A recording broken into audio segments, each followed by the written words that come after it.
So it definitely worth Okay. Wow, thank you all for coming. Is that good, Robin? Yeah. Nice crowd on a cold day in Taos. I just want to give an overview of what I'm going to do. I'm going to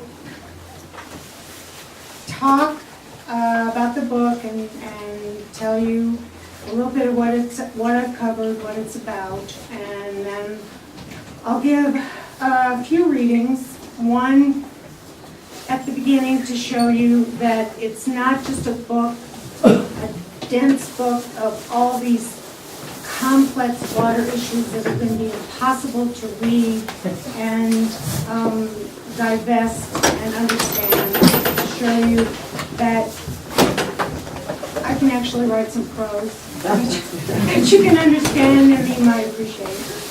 And maybe just quickly run through the chapters and give you a brief overview of what I've covered. And then I'm going to, because it's a Taos crowd, I'm going to just get right to the heart and tell you how we lost top of the world water rights. And then I'm going to connect that to the Abeyta settlement, which I think probably a lot of you are here to want to discuss. I'm going to give you a brief overview of it, and then I'm going to open up the discussion so that we can all talk and have, if you have questions, or probably a lot of you are going to be able to tell me what's going on, perhaps if you are a party to the settlement, and you might know more than I do at this point in terms of what's going on right now. So that's kind of an overview of how I want to proceed. And again, for any of you who may have just walked in, there's some goodies in the background, so help yourself. And while we proceed, I won't read more than 20 minutes, half an hour, and we'll open it up for discussion. I also wrote, I forgot to tell you, I also downloaded some statistics on the Abeyta in terms of the financials, if people are interested on some of the costs that are involved, who are involved, of course, you are involved in them, you can go over that as well.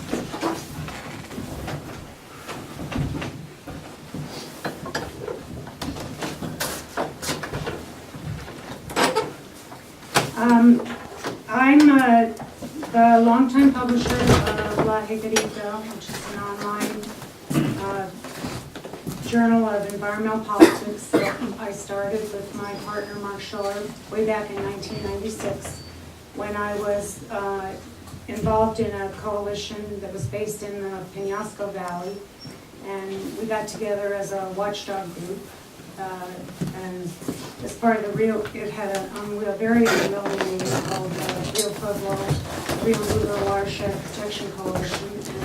And we came together, actually started by the Pueblo Picoris, who brought together several groups who were involved in the area, and Pacientes, and Dixon and Budo people were involved, some folks from Mora, and the Pueblo, and individuals, and Mark and I started La Jicarita as an outgrowth of that watershed coalition.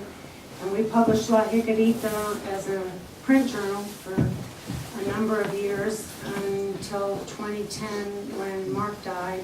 And I then morphed it into an online journal in 2012 until 2015 with co-editor David Correa, who was a professor at UNM.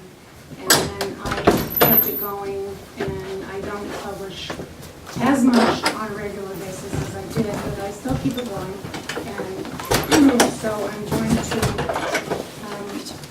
this was what I'm going to start reading here was an article. This is from an article I wrote in April 23rd, 2013. So this was as I read it, you can tell it wasn't, you can tell what kind of winter we were having in 2013, or spring.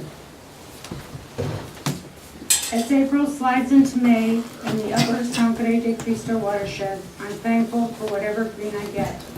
The pasture grass first, emerging almost overnight into clump of mixed brome, rye, timothy, and various unidentified shoots.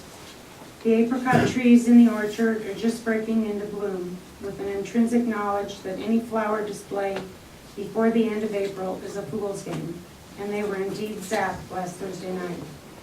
The ornamental forsythia at the front door flaunts this rule, but unlike the apricot, doesn't have to prove its worth in fruit. Its justification is its persistent yellow beauty.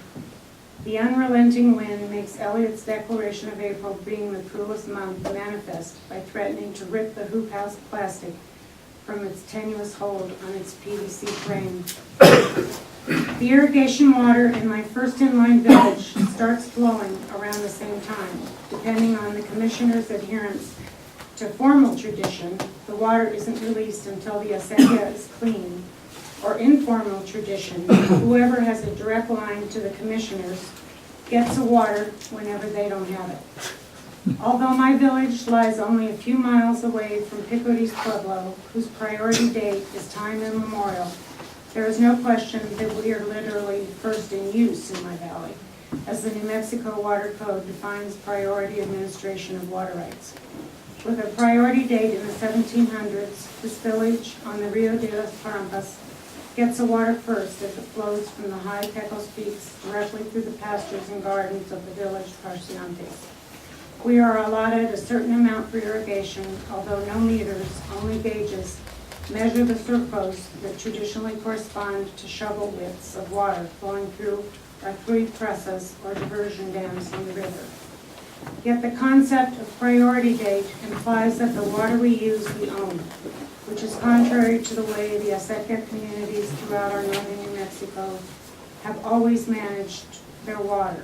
Jose Rivera, in his book, Acequia Culture, Water, Land, and Community in the Southwest, quotes from an affidavit submitted by acequia commissioners in the early years of the Taos Valley adjudication to determine priority dates and ownership of water.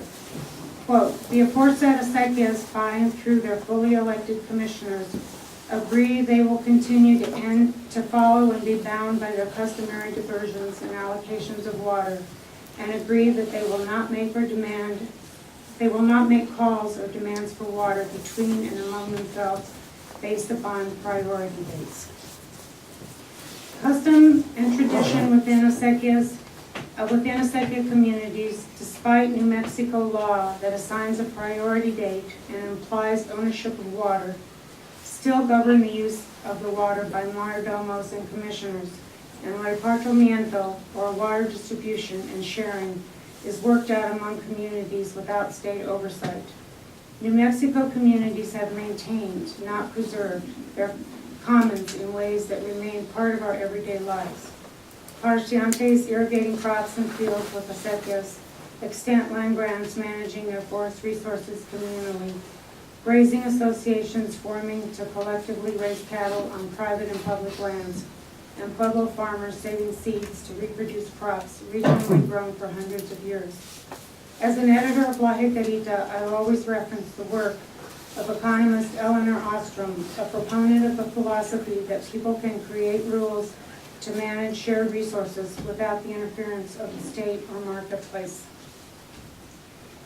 In the 22 years since that first issue of La Jicarita News and its transition to its online version in 2012, we've covered all the water stories that both challenge and complicate the idea of the commons.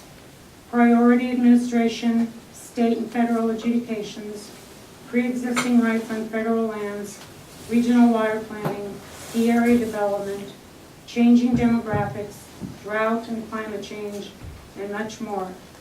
This book will guide the reader through that history with stops along the way to tell the stories of those trying to, quote, keep their eye on the prize. That is, water as a right of the commons. So that's just kind of trying to give you an idea of what I mean by managing the right of the commons.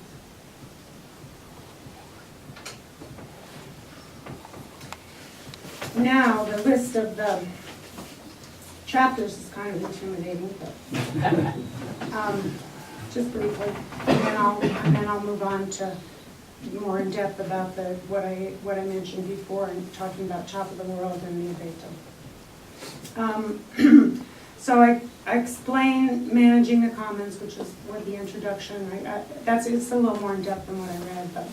And then I go back and I talk about when New Mexico became a state, and I try to explain what adjudication is and the state water code and how that changed everything in terms of how we had to come under that code and the privatization of water. And then I have a chapter called Acequias and how the New Mexico Acequia Association was organized, and the organization of some of the regional water associations. And then I have a chapter on filing a water transfer protest, and I explain how the state engineer oversees the process of transferring water rights. And then this is my chapter about the Top of the World water transfer, which I will explain in depth. And then there's a chapter on in-stream flow. I don't know how many of you understand the concept of in-stream flow, but I try to explain it there. And then I talk about the law that was passed in 2003 that allows acequias to protect their water rights by allowing acequia commissioners to claim if somebody tries to transfer a water right out of the acequia, they can deny that transfer if they deem that it would be detrimental to the integrity of the commission. I have a chapter on the water wars up in the San Luis Valley that took place earlier on when the owner wanted to transfer the water rights to the Front Range. I have a transfer on a chapter on the water transfer that happened in Placitas, where they went all the way to the Supreme Court and ended up actually being denied. I have a chapter, intersperse some of these chapters with also stories of just living as a Parciante in El Valle, trying to personalize things a little bit and give you a break from reading all these chapters about all these water issues. Then I have a chapter on, again, a lot of these chapters you followed through on the whole process about following the Top of the World transfer and how it went through the courts and how the transfer got changed, and I'll explain that when I talk about Top of the World. And I talk about the Pueblo Water Rights Doctrine, which was a fight that took place in Las Vegas, where the town of Las Vegas tried to push through a doctrine that claimed that it could take all the water rights it needed at the expense of the acequias. I have a chapter on the Taos Regional Water Plan and the controversies that surrounded that. I served on the Taos Regional Water Plan. Then we go into the Abeyta adjudication, and that takes many chapters, as I follow that through the book.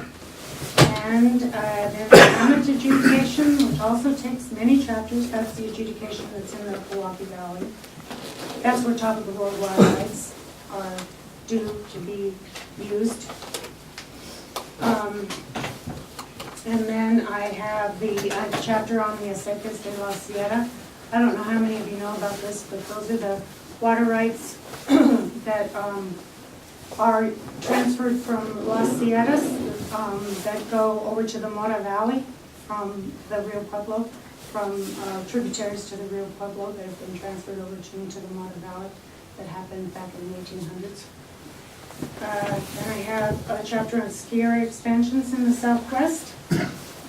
And I have chapters on drought and managing water in time of drought. And then I have the chapter on the Taos County Public Welfare Ordinance that I also served on. And then I was a protestant in a water transfer, and I go through that whole process about how you file a water transfer protest in person and without a lawyer. Unsuccessfully. And more on the Abeyta and the Amat, just keeps going on and on. And I have a chapter on the San Agustin, the proposed San Agustin water transfer. That was the proposed water transfer from the San Agustin Plains down by Dattle, and that they wanted to transfer to who knows where. That was why the transfer was denied. The developer who wanted to transfer the water rights didn't have a move to location, and so the state engineer actually denied the transfer. They tried 3 times to move those water rights, but by state law, you have to designate a move to area, and he didn't have a move to area. He kept saying Bernalillo County, Santa Fe, any number of places, but it was denied 3 times. It was many water rights. And so, well, that's about it. That's enough. So, I'm going to go on, and I'm going to just read how we lost, Taos County lost the top of the world water rights. And for those of you who don't know where top of the world is, it's the area of land up by Sunshine Valley. It's between the highway going north and Ute Mountain. And it used to be a big farming area. Well, I describe it as I go through here. You okay, Ron? Yeah. Good man. It came as a shock when we first learned in 1997 that Santa Fe County had bought up approximately 600 acre-feet of water rights, consumptive use, from Top of the World Farm in northern Taos County. The county planned to transfer those rights to a takeout on San Ildefonso Pueblo, just north of the Ottawee Gauge, and pipe them south of the gauge to the Buckman well field, Santa Fe's main source of water. As I referenced in the introduction, the Rio Grande Compact divides New Mexico into 3 basins, upper, middle, and lower, which act as de facto barriers to the transfer of water from northern New Mexico to the middle and lower basins. This water transfer was seen as a brazen attempt to circumvent these barriers by diverting water above the Ottawee Gauge and piping it to an area south of the gauge that could set a precedent for other municipalities and developers to acquire water rights in northern New Mexico and transfer them to the lower basins. The city of Santa Fe was also a partner in this project, although city officials claimed that they would only be diverting San Juan Chama project water rights that they had already owned. San Juan Chama project water comes from the tributaries to the San Juan River, which flows through the Azotea Tunnel under the Continental Divide into Heron Lake in northern New Mexico, and then flows into the Rio Chama. It was completed in 1978 to access New Mexico's share of Colorado River water.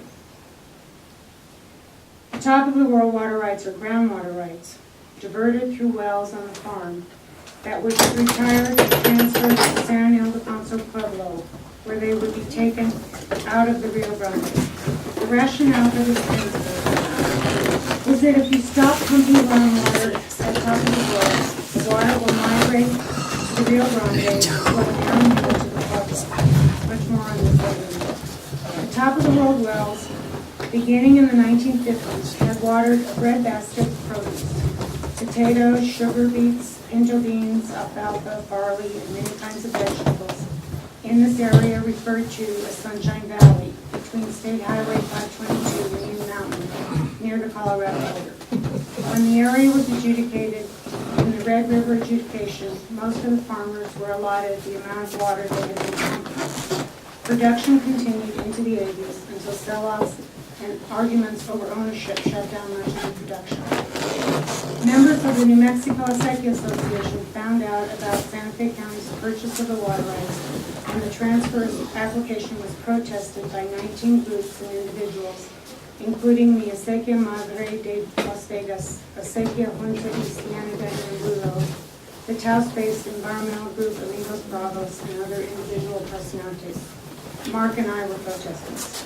Our protest raised issues of impairment, conservation, and public welfare, 3 criteria upon which a protest can be based, citing the effects of historic pumping on the surface flows of the Rio Grande, the lack of a county conservation plan, and issues of public welfare, such as moving water rights out of areas of origin, the impact of traditional agricultural uses, and moving junior water rights from the upper basin to the lower basin.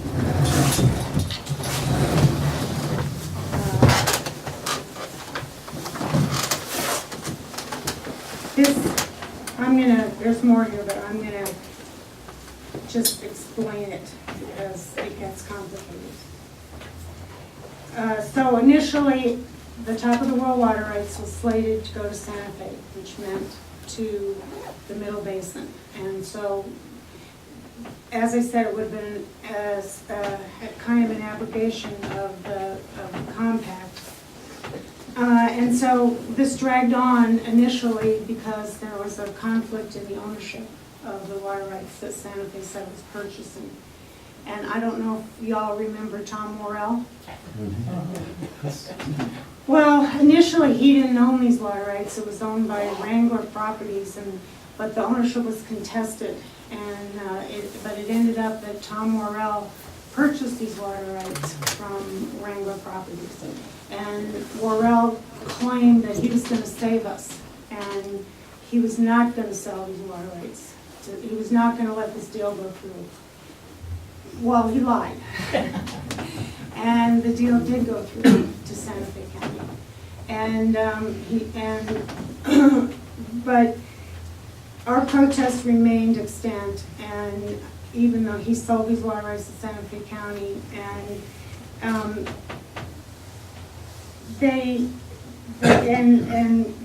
it dragged on in court into the early 2000s, and we negotiated with, as protestants, we negotiated with the lawyers for Santa Fe County over this protest in and out of court. We had some really great pro bono lawyers, one of whom worked for the New Mexico Environmental Law Center, and one of whom was Peter White, some of whom you may be familiar with. Ironically enough, he used to work for the state engineer's office, and after he retired, he became a pro bono lawyer for a second. And so it dragged on, and meanwhile, while this was going on, the Abeyta adjudication was also in progress, and I'll read here what was going on with that. The sitting judge in the Abeyta adjudication, Edwin Meacham, ruled in 2001 that the four pueblos being adjudicated, Pewaukee, San Ildefonso, Sucre, and Nambe, were limited to their domestic water use that was established between 1846, that was the year the United States seized control of New Mexico, as we all know, and 1924, the year of the Pueblo Lands Act that sought to resolve disputes over Pueblo land and water rights. Well, political hell broke loose over that because the Pueblo's development plans would never be met by such a limited water supply. And in the wake of that decision, Senator Pete Domenici met with both the Pueblos and the Pewaukee Valley Irrigation District to push for a negotiated settlement of the adjudication to preclude Meacham's decision. Domenici insisted there was a consensus for a regional water delivery system which could potentially supply all domestic water needs within the valley. Under continuing pressure from Senator Domenici and despite fierce opposition from non-Pueblo residents of the Pewaukee Valley who did not want to give up their wells for a delivery system, Santa Fe County abandoned the project to use top-of-the-world water rights at the Buckman well field and instead slated them to supply the water delivery system as part of the Abeyta settlement. In 2006, the county bought an additional 1,100 acre-feet of water rights at top of the world to complete the needed water rights for the water delivery system. While the Abeyta settlement negotiations continued, our top-of-the-world protest, that was the initial protest that I was part of, sat in limbo until Santa Fe County in 2015 applied to transfer the entire 1,700 acre-feet of rights it had acquired. And then I say here, subsequent chapters will fill in the details of those years. Well, Taos County protested. They compiled these two applications to transfer water, the original 600 feet and then the 1,100 feet to this combined 1,700 acre feet. Taos County filed a protest of that transfer, and it was denied by the state engineer's office. Surprise, surprise. And Taos County appealed to district court, which is where it sits right now. But in the meantime, the Abeyta adjudication settlement was signed, sealed, and delivered. and the decree was signed, even though it doesn't have, even though Taos County appealed the transfer of those water rights, which the Amet settlement needs to fulfill its obligation for that settlement. But they don't care. The decree is signed, so that's where it stands. And we can ask questions a little bit on that. So, how are we doing so far? Understand what's going on? Okay. Excuse me, could you pull the microphone just a little I closer? don't think It's not an amplifying microphone. Oh, it isn't? Yeah, it's just for recording. Oh, okay. Okay. Thank I'll you. try and talk louder. Yes. Okay, we have one more. We have the Abeyta, and this one's short because now I want to open it up. This is the one that you all are, this is your baby here. I'm just going to do a very brief description of what the Abeyta settlement entails. This one is just as complicated as the Amet, but I mean, I'm just going to read one page here and then we can talk about it. The Taos Pueblo Water Rights Settlement, or Abeyta adjudication, governs only one pueblo of Taos. The other parties include the Taos Valley Acequia Association, representing 54 acequias, the Town of Taos, El Prado Water and Sanitation District, and the Mutual Domestic Water Associations. It is a complex mix of agreements among its parties to equally distribute and protect water resources within the Taos Valley. While the parties to the settlement emphasize their desire to minimize effects on water users outside the Taos Valley, the settlement was contingent on acquiring uncontracted San Juan Chama water imported from the San Juan Basin. These 2,990 acre-feet of water, this amount was later reduced by 300 acre-feet, which went to help fulfill the terms of the Amet adjudication, would go primarily to Taos Pueblo, 2,440 acre-feet. But 500 acre-feet was slated for the Town of Taos and 50 acre-feet for El Prado Water and Sanitation District. Taos Pueblo is entitled to its historically irrigated acreage feet of 5,712.78 acres, 22,508.35 acre-feet, but shall, quote, forbear disruption of non-Indian irrigators in the Taos Valley by limiting its irrigation to 2,322.45 acres of recently irrigated land. This is all right out of the settlement, The Abeyta would also use a mitigation well system to offset the surface water depletion effects resulting from future groundwater diversions and consumption. Mitigation wells, which reach 1,000 feet or more into the deep aquifer, would be used to offset at least 50% of any Taos Valley tributary surface water depletions resulting from future groundwater pumping. Because pumping water from these deep wells does affect stream flows in the Rio Grande, users would have to obtain offsets of water to compensate for these depletions. These offsets would be acquired by changing the point of diversions of water taken from Rio Grande tributaries, water purchases from wells, or using San Juan Chama project water. All these groundwater and surface water depletion effects would be calculated using the groundwater flow model that was incorporated into the proposal called the settlement model. Now, a lot has changed. We're in the implementation phase, but there have been in some subsequent studies done through New Mexico Tech, the hydrogeologists, there have been changes to the location and perhaps the depths of the mitigation wells through some new findings that were done in studies for those mitigation wells. And I just talked to John Painter from the El Prado Water and Sanitation District. And the two new wells that El Prado was, as part of the settlement, was to drill out by the Rio Grande, because as part of the settlement they had to shut down three of their wells by the buffalo pasture at Taos Pueblo. One well has proven to be dry, and the other well, they did hit water, but they are still testing that water for quality. So as far as I know, that's the status of those two deep wells out there.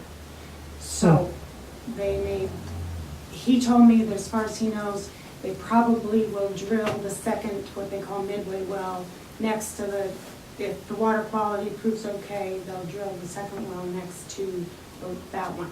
And they'll give up on the Rio Grande well, the furthest one out. So that's as much as I know. And I know that the mitigation wells that all have to be in the stream systems in the Taos Valley are still being dealt with the various mutual domestics or the acequias to which they're assigned, and those are still being negotiated with those entities, which is an ongoing process. And some of those folks may be here and may want to tell me more about it. So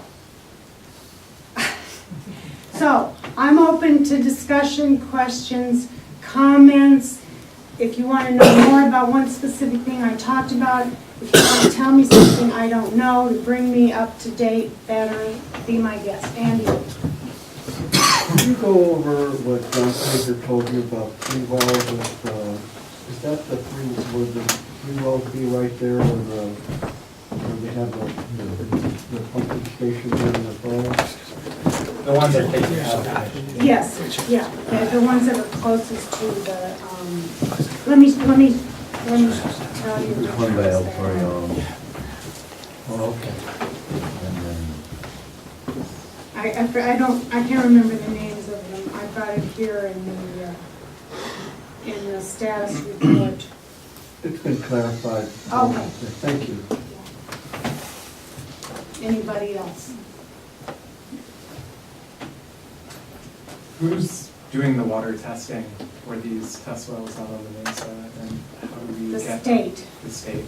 How do we get up-to-date information on those tests? Well, you can start with John Painter, but if you wanted to go straight to the state, I would probably go to the state engineer's office and tell them you want to know who to speak with and ask them to direct you. Thank you. Neil. There's 2 major developments in the Las Colonias area. North, I guess, of 150.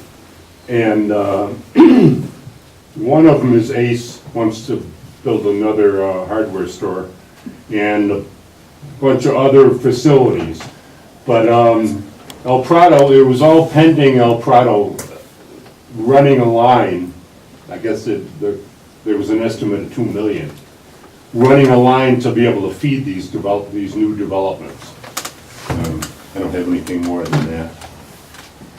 Well, you know, when I was the chair of the Public Welfare Advisory Committee, I don't know if anybody remember or know what that was. It was established under the Public Welfare Ordinance in Taos County. It was originally supposed to be part of the Taos Regional Water Plant, and that got nixed because certain development interests. It was a committee that was supposed to be set up to monitor transfers both within and from Taos County, to analyze them and make recommendations as to whether the committee felt that they were in the interest of the public welfare of the citizens of Taos County.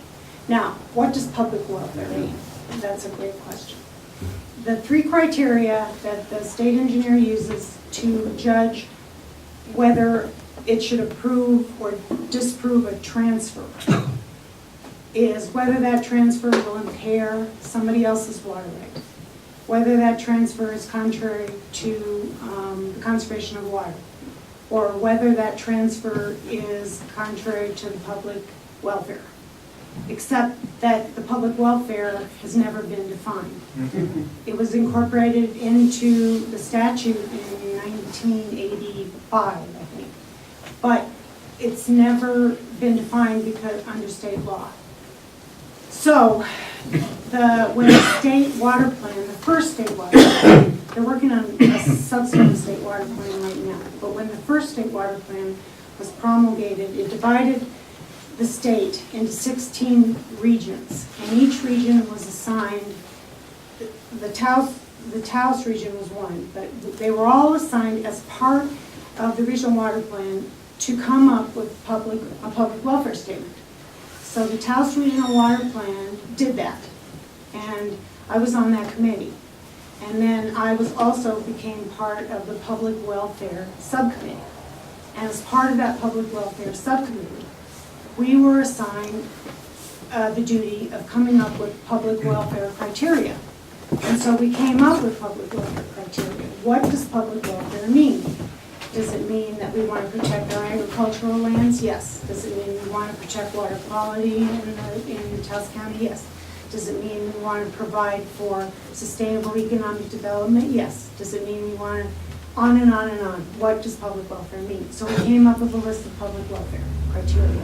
But we also took another step, and we said, we're going to set up a public welfare committee, and we're going to have this committee look at any transfers within or from Taos County, and we're going to use this criteria, and we're going to say, does this meet our list of criteria? Does this transfer meet our list of criteria?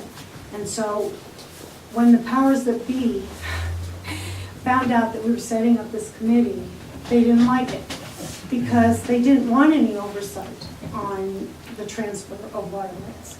And not only did the development community, they express their displeasure with the possibility of setting up this committee, the parties to the Abeyta settlement did not like the idea of setting up this committee because there were some water transfers outside of Taos Valley that the Abeyta settlement was contingent upon.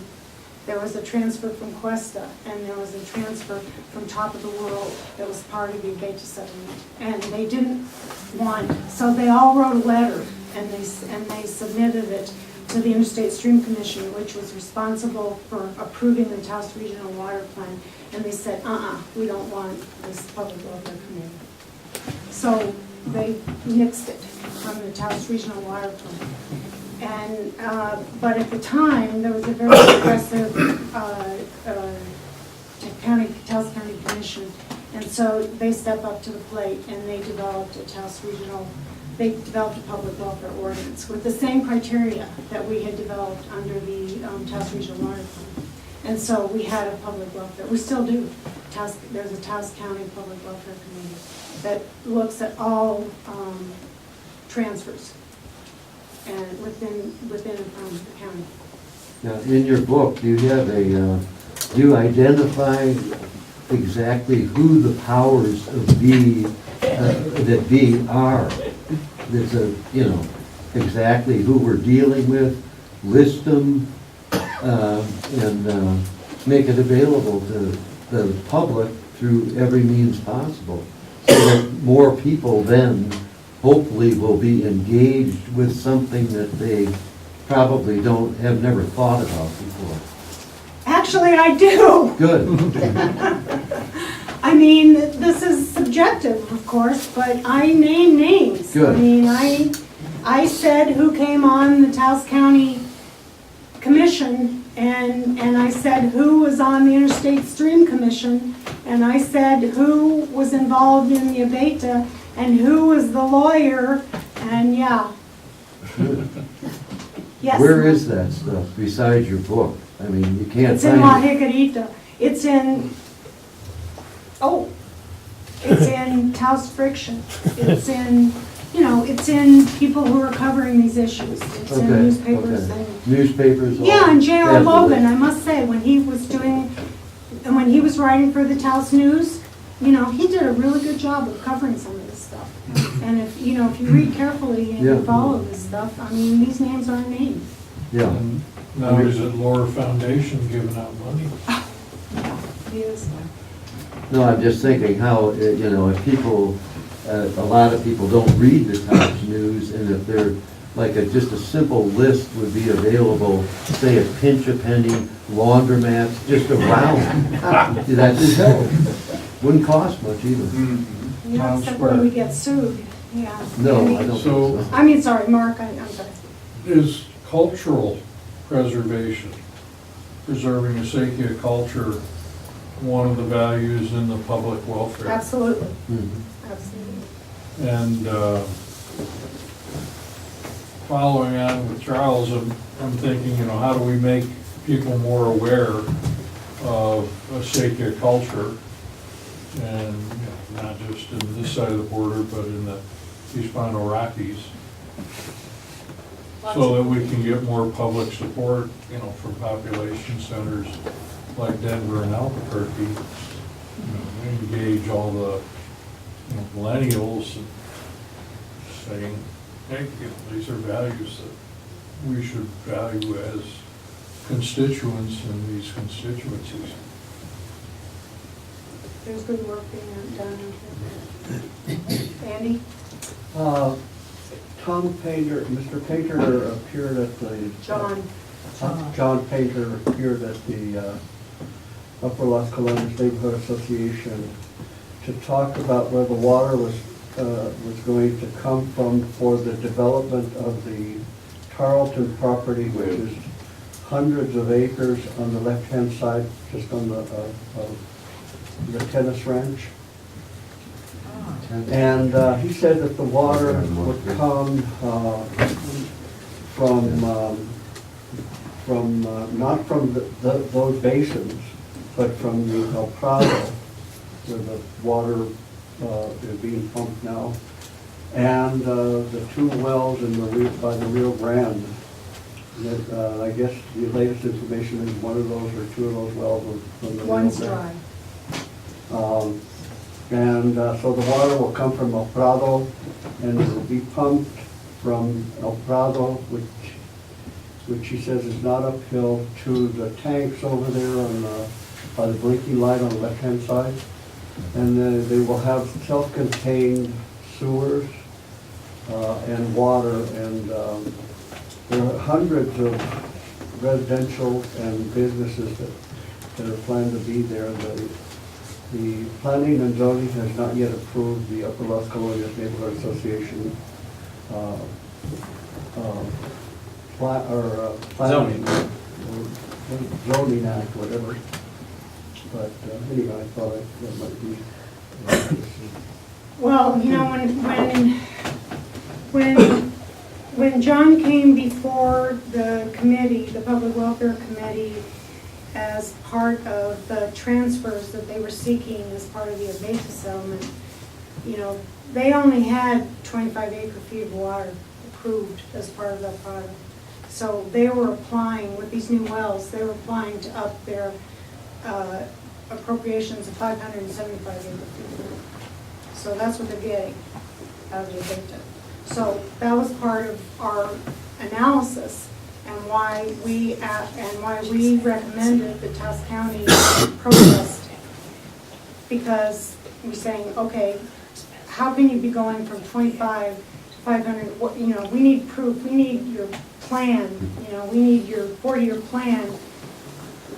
Why are you going from 25 acre-feet to 575 acre-feet? What's in your plan? What are you going to be using this water for? And you know, I understand that you want to shut down these wells to save the buffalo pasture, but we want to see what you're going to be using these additional water rights for. And that's why we wanted it to be protested, so that at least it came before the public and it could be looked at as, is this in the public welfare? You know, are we talking about more development? What is this going to be used for? We also found out that El Prado owes the state under 800 acre-feet of water. They've been over pumping 800 acre-feet of water. So what happens in that case? They gotta pay them back. What happened to the Gallagher Ranch? That's part of the Abeyta. And That's part of the they're- 5 Yeah, million. and that's gonna go through. That Right. transfer's gonna go Right. through. We wanted that to come before public Right, welfare too. El Prado has way more water rights than they need for the number of people they're serving at this point. And we Right. think they're engaged in water markets because their attorney is a water market attorney for downstream municipalities. And maybe that's how they plan to pay the state back or whatever. But you know, the whole thing about the Upper Las Colonias Tarleton thing is, it's one thing, it's an idea, right? But when you talk to any local realtors, everyone thinks it's crazy. No one thinks it's actually ever gonna happen. We've heard these pie in the sky things. And they also, on those Gallagher Ranch water rights, they sued the state engineer's office over the fact that the state engineer claimed they were asking too much money for what they wanted this. See, the state's paying for those water rights as part of the Abeyta settlement. And El Prado was claiming they were worth $20,000 an acre foot. And the state engineer Well, said. that's because they were parked at John's boss's place over there in Yes. the The Buffalo Buffalo, Ranch. yeah. And the state Right. engineer was saying they're not worth that much money. And so El Prado sued the state engineer's office, and they came to a settlement over the cost of the water rights, which I think came to $18,000 a year. A problem with Mr. Payne is that we don't know what his interest, economic or otherwise, is with respect to the development of the El Prado, the Tarleton. Tarleton property. Yes. The Coca proposal, like across from, somewhere across from Taos, they had a special meeting last week, but they didn't decide on anything, so that was deferred, because they didn't have the decision in the agenda, so it's gonna be decided Tuesday. It's all still pending, how the water's gonna get there though. But, so it's up for the commission to decide on that, on approving that. The other one is off in the future. There was a little article in the Santa Fe New Mexican today about the Mora and that guy Coca presenting a very succinct bill regarding water and Michael Coca. Oh, well, that's a whole nother Yeah. story. Yes, I wondered, is the state engineer position in the state government, is that a full-time for life position? No, Or is it appointed by the governor? Yes. So, Do you see- We're about Wuhan's to have a gonna change. Yeah. name a new Okay. state engineer. So do you see, in light of the new governor, a change for possibilities in getting more progress done with the new governor? Do you get a sense of that? I don't know. I mean, the state engineer's office is so entrenched in terms of water policy and Yeah. so governed by Tradition. the water code Yeah. and these adjudications that cost so many millions of dollars. And But they're there's gonna see hope. these adjudications through, and then they're gonna start on a new adjudication. It's Yeah. gonna cost millions of dollars. But with a new engineer appointed by a new governor, that I'm gonna could, let you be, I'm gonna let you be. I'll be a judge of it, of course, I when know, it happens, but I'm sorry, but I'm. In addition to that, there were 2 resignations from the Interstate Stream Commission. I don't know if they've been. The Interstate Stream Commission is in complete disarray. Yeah, there's been a whole bunch of resignations and, I didn't even mention, that's another chapter, the fight over the Gila River damming, which apparently the Interstate Stream Commission is prepared to see through, even though all the former Interstate Stream Commission chairman has said that it's a total waste of money and that they're never going to see the water rights that they claim that they're going to get from the damming of the Gila River. And they don't even know where that water's going to be going, and it's going to be piped uphill no matter where it's going. And it's going to cost a fortune and another complete debacle. Yes. What sort of regulation is there on non-tributary water as opposed to tributary water is more highly regulated. This non-tributary fossil water that's down deeper in the aquifer, as I understand it, is regulated differently. There's gray area. How do we ensure that too much water isn't withdrawn too quickly, or how are there limits set? How is that regulated? The distinguishing between tributary water and non-tributary water, I don't know how they can make the distinction. I mean, If they purchase the water rights, they can pump it, basically. yeah. But is there a limit to the amount that they can pump, say, per year? Are there Not limits now. to that? Not that I'm aware of. That's good to know. I mean, the water that comes through the Azotea Tunnel, the San Juan Chama water, those are all tributary water rights into the San Juan Chama River. That's not San Juan Chama water. It's all tributary water that we've got water rights to, that then comes into the San Juan Chama water, that then comes through under the Continental Divide, that then comes into the Chama River, and then flows into the Rio Grande River. It's all very complicated. Yes, in the back. Under the Abeyta currently, who has standing to appeal any of the process? Well, apparently that's over. I was also, I'm a little confused because I looked in the Federal Register, and as far as I know, only the partial final decree has been signed, but they're claiming that the time for appeals is done. That's over.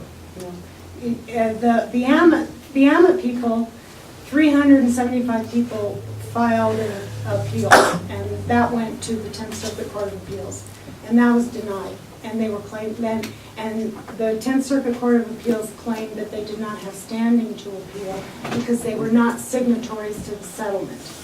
And as far as the Abeyta goes, as far as I know, and I could be wrong, there's only a partial final settlement, but they have adamantly said that the appeal process is done over, even though the final decree is not, as far as I know, has not been signed. There's a partial final decree and there's a final decree. And I've looked at the register and the final decree's not been signed, but the settlement's done. I mean, that's done. They're in the implementation phase of the settlement. John? So what happens if they can't deliver any of the water promised in the Abeyta settlement? Good question. Are people allowed to protest the fact that they're not getting the water they were promised in the settlement? No, I watched, Phaedra, I watched your recording of the Taos Valley Acequia thing, and that question was asked during that. The TVAA had a big meeting back in March of 2017, and that question was asked, and all the parties to the Abeyta then have to go back and refigure something else out. Every party to the Abeyta. Not one party can say, this is bullshit, I don't like this, I'm pulling out, something's wrong, let's redo this, I don't like this. Every party to the Abeyta then has to go back and they have to drop a new settlement. Can we just settle it with arms? Does that answer your question? Yeah, it's very, a lot of the Hondo, the Royal Hondo community, the mutual domestic, correct me if I'm wrong, Phaedra, has said they don't want to be responsible for maintaining the mitigation law. And I think Rio Chiquito has said the same. And, yeah. So they don't want to do it, and so somebody else is going to have to step in and maintain the Well, I mitigation. thought El Prado and the town were paying for these. They are paying for it. They know that the town and El Prado, the mitigation wells, they're paying for it. They're getting the money through the settlement. They're getting the $1.7 million or whatever. But it's a responsibility of the mutual domestic or the Acequia Association it's their responsibility. And what about the pipelines? And the pipelines? Like Like, what's your obligation on the pipeline? Well, we Tell them have, where you're from, Johnny. I'm Johnny MacArthur from the Sequía del Monte del Rio Chiquito, and we have been at odds with the acequias who are saying no, like Atalaya and Des Montes saying, no, we aren't gonna have a well. And there was a big 5-party meeting in about May 1st, which is very sparsely attended, surprisingly, because of all the resistance to the lawyers' meetings before. This was their first public meeting. It came out at that time that if an acequia didn't want to manage the well, the town of El Prado were willing to pay for it, but if they didn't want to manage it, the town of El Prado would step in and take care of the whole process. But the acequia would lose control, which is where we decided to stay on top of it ourselves. I've been going through this like every day all summer. But we're trying to keep their minds open to alternatives to us digging a trench through the village of Talpa, which was the assignment at our mitigation well, was that it would be drilled near the Talpa Reservoir and piped a mile to the diversion of the acequias through the village, a 17th century village. And this was like really a bad idea. We've had a lot of meetings with them, and they've come up and looked at it, and we hope we're making progress. Thank you for filling in on that. Yeah. I had 2 questions until you just spoke up. It sounds like what you just said is that this is a way of getting control of the waters out of the hands of the acequia associations. If they don't assume responsibility for the maintenance of those wells and that pipeline, then El Prado and the city have said, we'll do it, but we take away your power. So they relinquish by default? No, they said that you would, first of all, the acequia would say, please take this over for us. We would sign a resolution giving over the control of it. Then it was stated at that 5-party meeting by the Pueblo lawyer, Susan somebody, that if the acequias flat out said, no, we aren't going to have a well, they could sign a resolution saying that, to that effect, that they didn't want a well at all, but they would lose their benefits. And then she said, we'll take a break now. So that was really scary to me. She didn't explain what she means by benefits. Well, you look in the settlement, the primary benefit is the Pueblo relinquishing their priority call. Oh, man. I mean, that's ridiculous for her to say something like that and then She's real heavy, she's a heavyweight. This guy asked who would be in charge if the state engineer changed. The Department of Justice is on top of the whole thing. The Federal Department of Justice, a guy named Bradley Bridgewater, is that right? Yeah. Is really a scary guy. He sits there and says nothing, but when he does say something, everybody shuts up, including the state engineer. So the Pueblo lawyer is basically, and the state engineer, the Pueblo lawyer is carrying a lot of the load because they've got the demand. They're holding all the cards. Mm-hmm.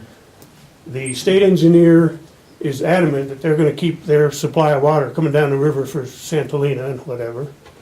But the Department of Justice he's got the feds behind him. And that's where all the money's coming from. That's where all the money's coming from. Yeah. And the guns, if it came to that. Sorry to hear that. We got a congressman or two. That's the other thing, in the Amit, I follow that really closely. Those folks have been really, really upset about the lack of involvement of the congressional delegation in this. They have felt like they've just been abandoned by Udall and. Where do they stand on any issue? They've just been hands off on this whole thing.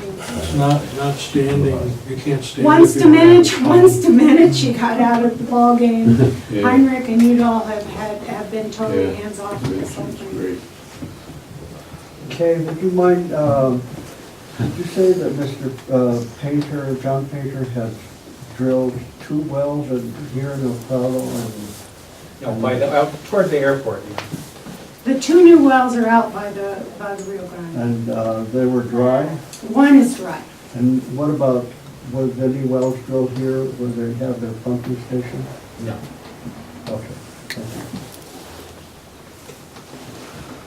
Yeah, thanks again. So my original question was going to be to ask about what's happening out there at Taos Mesa Brewery, and what the drilling is that's going on there. And my understanding is that, and I'm new to all this, so I don't really know anything. This, and like you said, it's incredibly complicated as a new person coming in, but it sounds like, from my understanding, is that that well is what's being drilled out there is going underneath like a primary water table and into a deeper water table. These are, I think he told me that one, they're at least 1,000 feet deep, and that one is likely going to be 1,800 feet deep. Is there significance in going that deep in terms of what we're going to find in the water, the sediments or some of the heavy metals, or, you know, I worked in grants for a while, and I've worked up in Cuesta, and this idea of, you know, of uranium and grants, and just wondering what's further down there. And They don't know. They don't know that yet. They don't know. Why they're testing These are the test water. wells. They go down and then they spend all this money. Then when they start drawing the water up, they find out what they have to do to the water to make it palatable. Or, so that's a test well that's being drilled? Well, at they're the test Mesa wells Brewery? Yeah, until it's they a start test well operating. now, but, you know, a test well with the idea of it being a permanent well for a product. And they've gone through sand, and that was one of the reasons the well that they have declared useless is that it just stayed in sand, and they can't get enough water at the sand level to make it worthwhile. There's not enough water to pump out of it, it's too much sand. Now this one, apparently they've gotten through sand and they're into some gravel where they're getting enough water that they think they're going to make it, it's going to be usable. Are they using horizontal drilling for water wells now? I don't think so. No. Fracking. But, you know, the rationale for going that deep is to not interfere with the more shallow aquifer wells that would affect the stream flows, with the whole point of the model to affect the stream flows in the Taos Valley that they're trying to avoid. Are they regulated differently? So if you're drilling into those that are affected by that, is there a different level or extent of regulation than what exists if you They're go? trying not to deplete the surface water flows of the stream systems in the Taos Valley. That's kind of the whole point. And these mitigation wells and the deep wells out by the Rio Grande are part of this whole system that they've developed as part of this adjudication, so that when the town of Taos and El Prado Water and Sanitation need future water development, they're not going to be affecting the acequias and the stream system water within the Taos Valley. That's the whole rationale for this. And from a geological standpoint, there's a firewall between those two levels? Supposedly. That doesn't, I mean, I don't think that, I mean, everybody's does not- laughing because It this doesn't make is all sense? supposition. okay, because that doesn't make sense to me, You're right. right? You're right. I'm not missing No, something. no. You're not missing anything, you're not missing anything. Okay. We're taking a pump surface water into the ground, That was and on the assumption that it's a containment, and it's not gonna leak to the river, and then pump it back up when they want it, and what's good water mixing with whatever that water is down there? That's been scratched. That's been scratched. There's Oh, it layers has. of lava Yeah, forget it. and there's layers of sediments. And the water can flow through the sediments and it can't flow through the lava. But they don't know, you know, which aquifers are isolated by lava and which ones are It's accessible all by theory. sediments. You know, we could be pumping water out of supposedly isolated aquifers but they're connected to the Rio Grande, and Rio Grande water starts flowing down into them, and so we're connected to the surface. Sure. Exactly. And we don't know, you know, what the volcanoes and the weather were doing 20 million years ago to tell us, you know, what's gonna flow and what's not gonna flow. I just wondered, I wondered if you had in your book, or if the part of the overriding umbrella issue of water in general, has any, I haven't heard anything about water catchment off of roofs. That's very tried and true. It's done all over the Middle East with a more severe lack of, limited precipitation area. And a very easy system. Technology has been there a long time. So if a new business goes in, if it's let to go in here, which would be kind of obstructive, it always is. But what is it, then they must or should, I believe, as a county or municipal, whatever local government or state fed, you know, to mandate some type of a catchment system. And I would say that for all residents in this area, residents, businesses, everybody should be catching the water and using it instead of drilling wells and having, you can have tremendous reservoir of water, of rainwater and snow if you just do it. So anyway, I'm just wondering if that has not been a proposal, I'd say let's make it a proposal to say you're responsible for your overground catchment water to implement for your new hardware store. I mean, it's not like people are gonna go to the hardware store in droves for showers. How much are they gonna use? I mean, you know, I think we need to really talk conservation on an individual level, culturally, how twisted we are with water use, individuals all the way up to corporate level. That's my Well, input. I've been working on one of the that things for that, years. you know, the solutions are supposed to be part of the Taos Regional Water Plan. Okay, well, You know, I haven't seen the Hard to latest mandate. iteration of the Taos so Regional what? Just Water have people Plan. start behaving properly. So, Stupid. couldn't hear you. I said, solutions are supposed to be part of the Taos Regional Water Plan, and I have not seen the latest iteration of the Taos Regional Water Plan, so I can't really address that. Yeah, oh. well. Andy? Just the wetlands used to stem from about where the blinky light is, south all the way down to the cow's pasture and Dolan Street and all those, down to about the Leon Gaspard house or in that area. Now, for years and years, it's been depleted by the pumping of the Taos water wells. But if you notice today, the wetlands are getting dry. They're all the way, you see the dryness up to the point where the El Prado has its pumping station, because that's where the two rivers from the federal come. But beyond that, the cow's pasture, all of that, it's all drying up. Well, that's because it comes from the Acequia of the Pueblo, and that hasn't run for years, you know, so that the water's not getting. But the water is also being depleted. Well, yeah, well, number 5 by McDonald's has been depleting that area for years too. That was all, incidentally, it was all, I grew up here, all of that, there were springs all over there. That cow's pasture was full of springs. There was a fishing, fish hatchery there on Siler Road, run by the Siler family.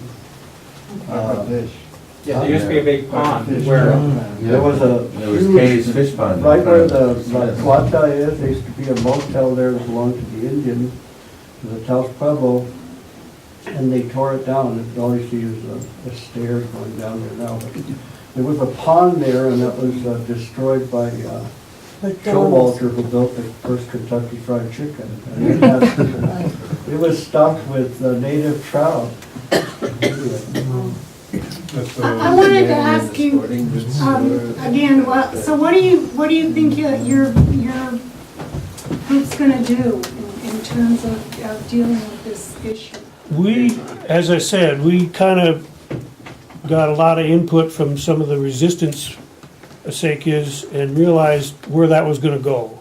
The settlement has been settled, although not completed, because the implementation has not been done. It's not finished, but the settlement was signed off in 2011 by all 75 parties in acequias. Our hope is that, so we decided to work within the terms of the settlement. The settlement doesn't include conservation, like he was talking about, or watershed restoration, or entrapment, or any of that stuff. None of that's in the settlement. It's been brought up time and time again by a lot of smart people as an idea, but the attorneys for the TVAA have said, it's not in the settlement, we can't even bring it up with the DOJ.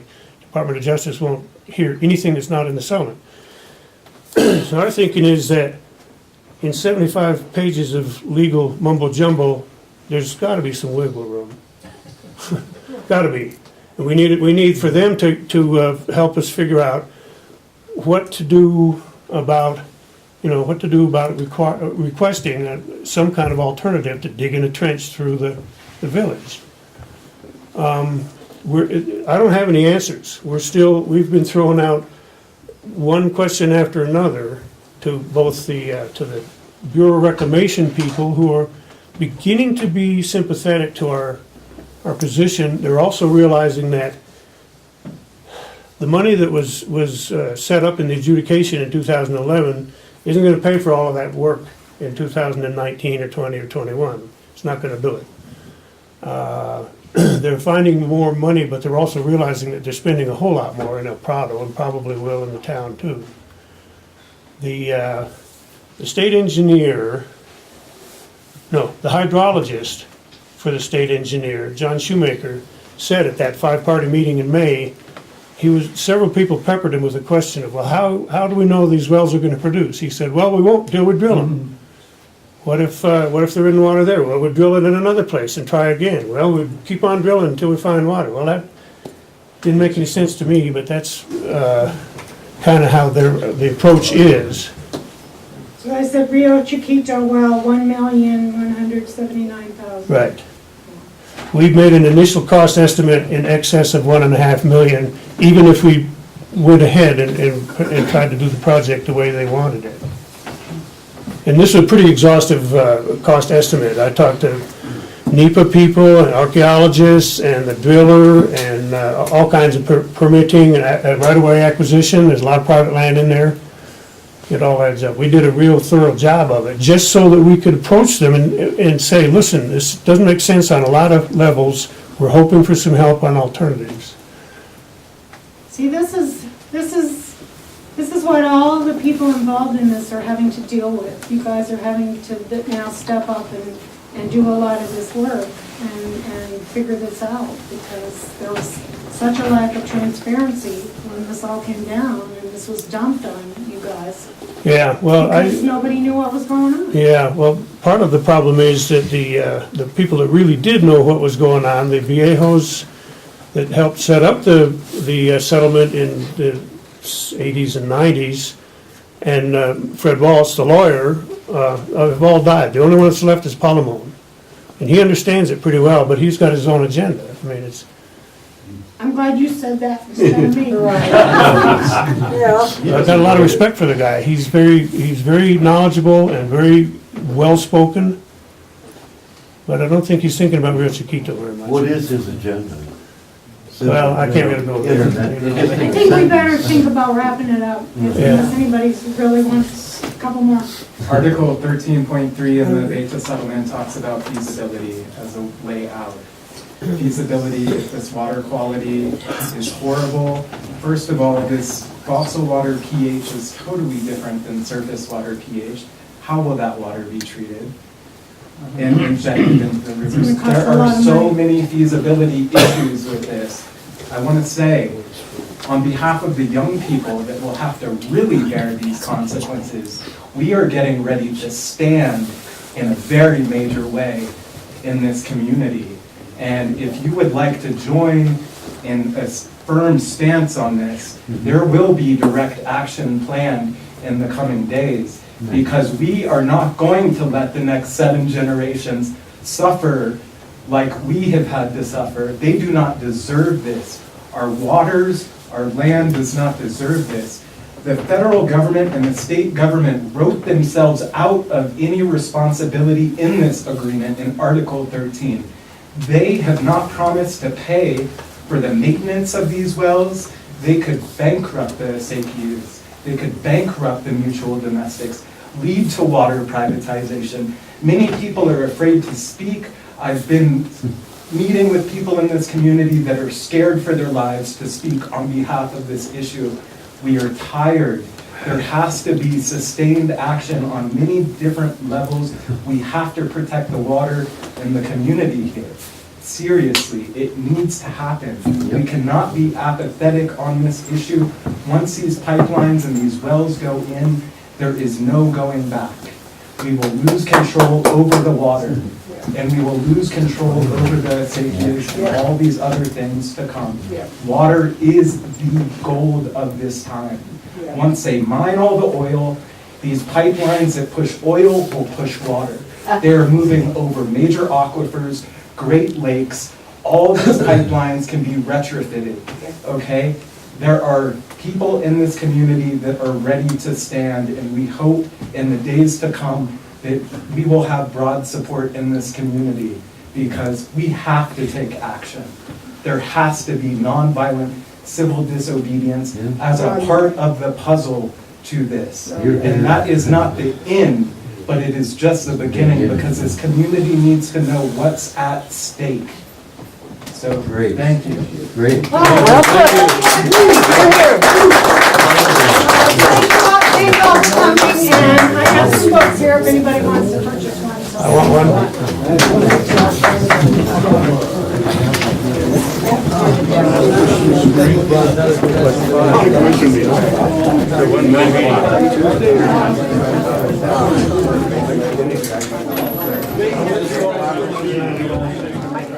We're